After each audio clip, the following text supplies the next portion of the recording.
Gluten-free bread that doesn't taste like cardboard. No, it isn't impossible, but yes, it is tricky. So for my family, we have been gluten-free for around 3 or 4 years now.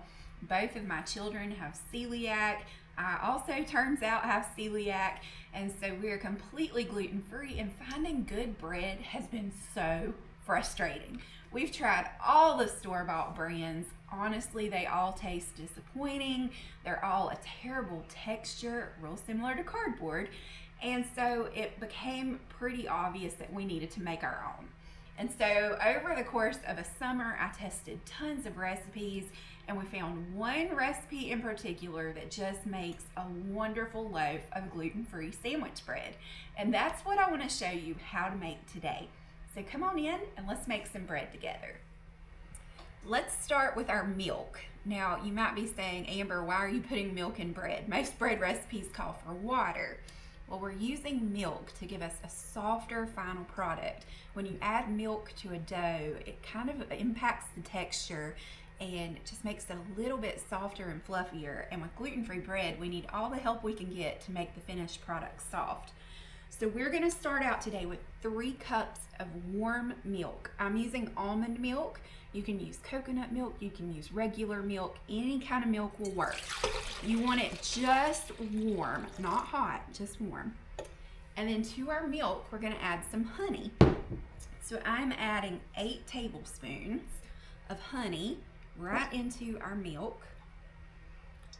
And then once we have our honey in there, we're gonna give this a quick little mix, and then we'll add our yeast. So I'm going to scrape this out. We want to get every little bit of honey. Now you can sub this out for sugar. You could sub this out for maple syrup. Any kind of sweetener will work here. You could even leave this out if you don't like a sweet bread. But we've found that this just gives like that little touch of sweetness that makes a sandwich bread really shine. So let's give this a quick little mix. And once it's done mixing, we're going to add our yeast in.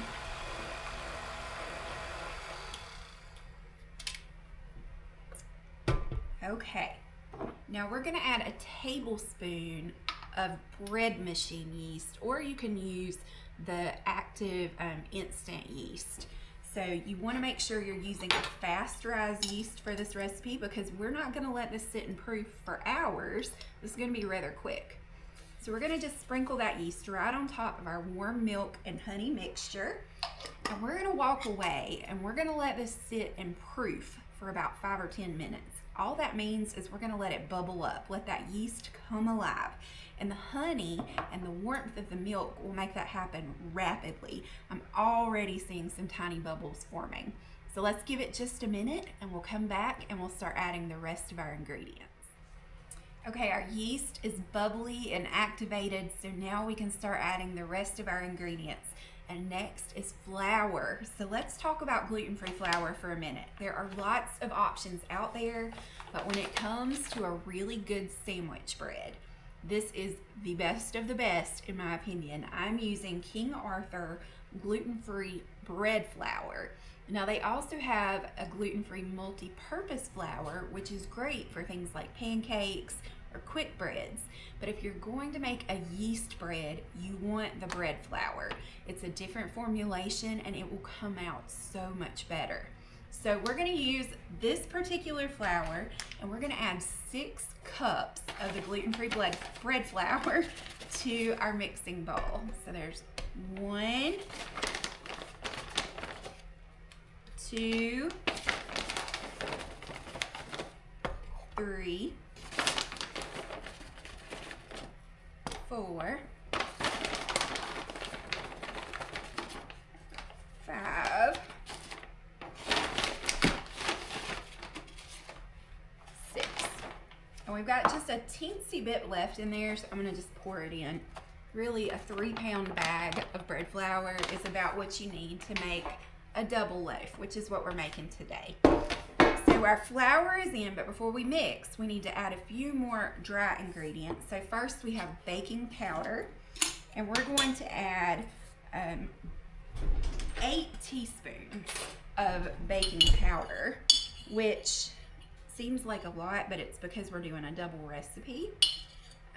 So real quickly, I'm gonna spoon these in 3, 4, 5, 6, 7, 8. And little tip for you, if you are newly gluten-free, make sure when you buy baking powder that you're getting a gluten-free baking powder, because that is an ingredient where hidden gluten likes to live. So check your baking powder carefully. All right, then we're gonna add salt. You need salt to have a good bread. So we're gonna add a teaspoon of salt, and I'm gonna measure this with my heart, but you can totally use a measuring spoon. Teaspoon of salt goes in, and that's it for our dry ingredients. So we're gonna give this a little bit of a mix, but we've still got a few more things to add. So we're gonna just let it barely begin to incorporate on the lowest speed, and we're gonna add in the rest of our wet ingredients. All right, so almost immediately it begins to form a shaggy looking dough. So I'm gonna stop it and we're gonna add our wet. So we're gonna add 4 eggs, again, double loaf. It would be 2 eggs for a single, 4 beaten eggs. Then we're going to add a little bit of olive oil. This is half a cup of extra virgin olive oil. And now remember, we've got to have some fat in this bread. A gluten-free bread, you've got to compensate. So a little fat helps a lot. And then the secret ingredient for any kind of gluten-free baking is apple cider vinegar. This makes such a difference in how things turn out. We're going to use 2 teaspoons. And again, I'm going to kind of measure with my heart. 1, 2. Just a little splash of apple cider vinegar is all you need. And now I think we're ready. Let's give it a good mix and see how our dough shapes up.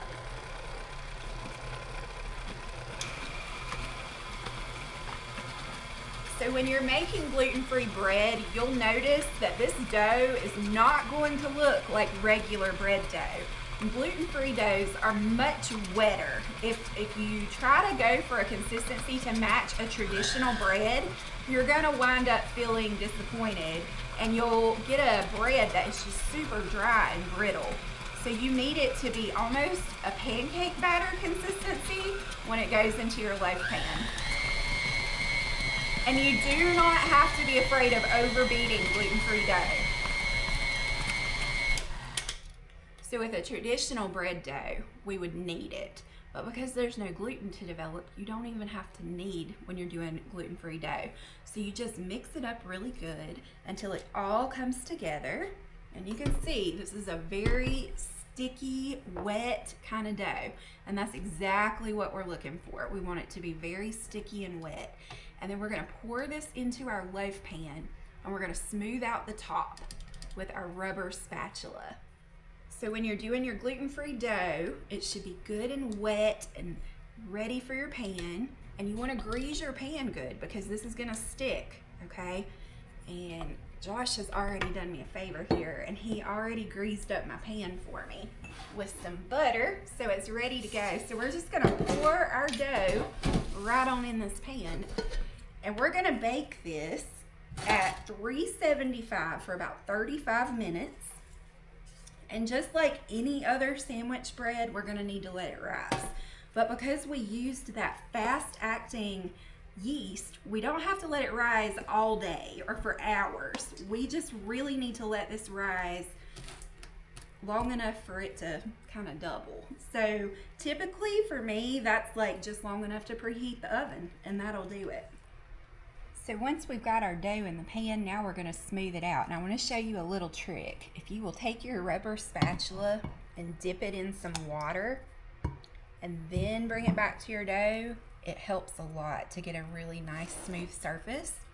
And you do want this smooth because however you have it looking, that's how it's gonna look because it's such a wet dough.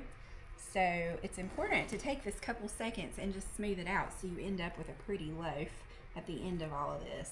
And this is something different, but if you're baking traditional sandwich bread, you wouldn't have to do. But this little step really pays off with a pretty loaf of bread in the end. All right, so we have our bread in the pan and ready to bake.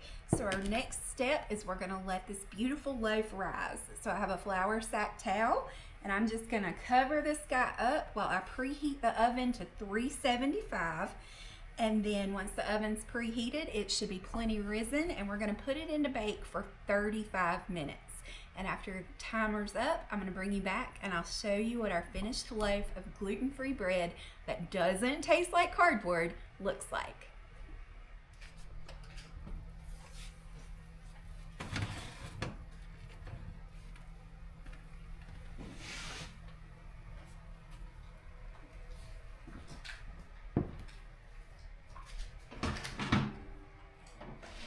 Our beautiful loaf of gluten-free bread is finished and it smells divine. But there's a few things you need to know about gluten-free bread. So first of all, gluten-free bread is not going to last for a super long time. You want to try to use your bread within 3 to 4 days and store it in an airtight container. So you can get a bread box, or you could wrap this in saran wrap. Some people like to store it in the fridge to add a little extra life to it. We don't really like the consistency of cold bread, so I store it either like in a cake plate or in an airtight bread box. But if you make a single loaf instead of a double, that's usually the way to go. But for us, we tend to feed extra people, so it's always good to have extra bread on hand. Plus, we're having BLTs tonight, and so you know some sandwiches are gonna get devoured. So give this a try. If you have ever been on the hunt for a good gluten-free bread recipe or a gluten-free sandwich bread recipe that doesn't taste like cardboard, this is it. And you should give this one a try. You'll find the full recipe in the description below this video. And leave us a comment. Let us know if you try this, or if you have a different gluten-free bread recipe that you enjoy. We'd love to hear that too. So share it below and come back again another day and we'll make some more gluten-free treats together. All right, let's try to get this guy out of the loaf pan very carefully. Easy peasy. There she is. Look at this. I want you to appreciate how tall the sides are. That's a beautiful loaf of bread, even if it is gluten-free.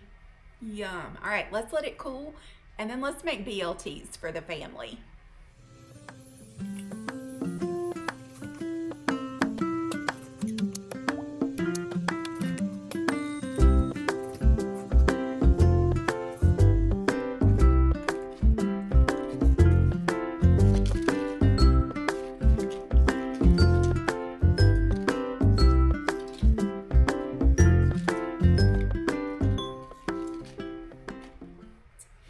Our bread is cool. Let's cut into it because it's tomato sandwich night. So a serrated knife is important when you're cutting into homemade bread. And I want to show you what the inside of this beautiful loaf looks like. It's so pretty, you guys. You see how soft it is?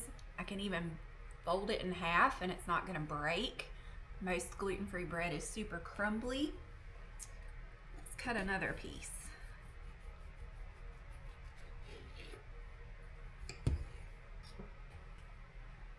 Look at that.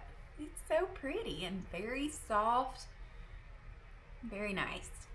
So, gluten-free bread that doesn't taste like cardboard. This is your recipe. Give it a try.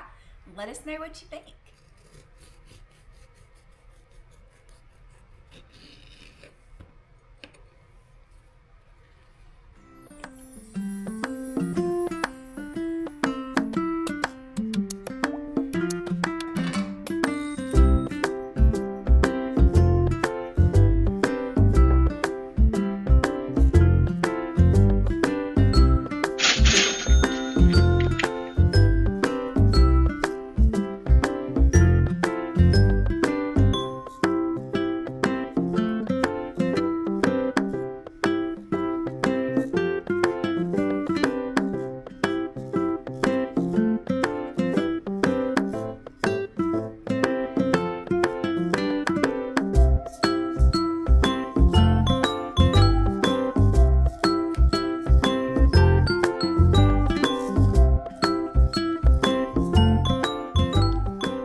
And that's how we make a tomato sandwich in this house.